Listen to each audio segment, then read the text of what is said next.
حضرت عمر فاروق رضی اللہ تعالی عنہ کا ایک اثر انگیز واقعہ۔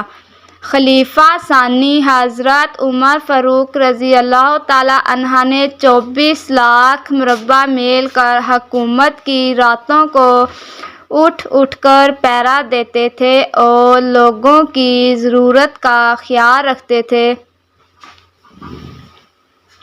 کہتے تھے اگر فرات کے کنارے ایک کتا بھی پیاسا مر گیا تو کل قیامت کے دن عمر رضی اللہ تعالی عنہ سے اس بارے میں پوچھ ہوگی۔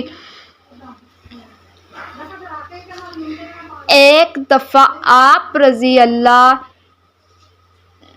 دربار کا وقت ختم ہونے کے بعد گھر آئے اور کسی کام میں لگ گئے۔ اتنے میں ایک شخص آیا اور کہنے لگا امیر المومنین آپ فلاں شخص سے میرا حق دلوا دیجئے۔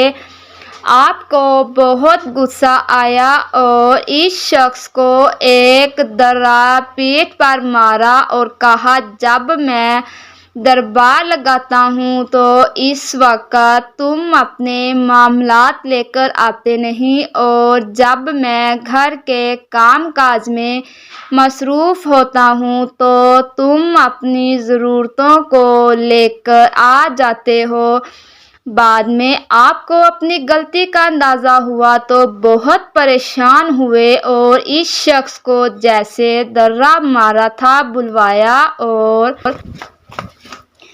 اور اس کے ہاتھ میں درہ دیا اور اپنی پیٹھ آگے کی مجھے درہ مارو میں نے تم سے زیادتی کی ہے۔ وقت کا بادشاہ 24 لاکھ مربع میل کا حکمران ایک عام آدمی سے کہہ رہا ہے میں نے تم سے زیادتی کی مجھے ویسی ہی سزا دو۔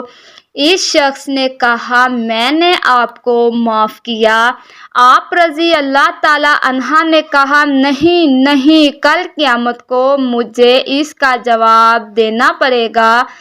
تم مجھے ایک درہ مارو تاکہ تمہارا بدلہ پورا ہو جائے۔ آپ رضی اللہ تعالی عنہ روتے جاتے تھے اور فرماتے اے عمر تو کافر تھا ظالم تھا بکریاں چراتا تھا خدا نے تجھے اسلام کی دولت سے مالا مال کیا اور تجھے مسلمانوں کا خلیفہ بنایا۔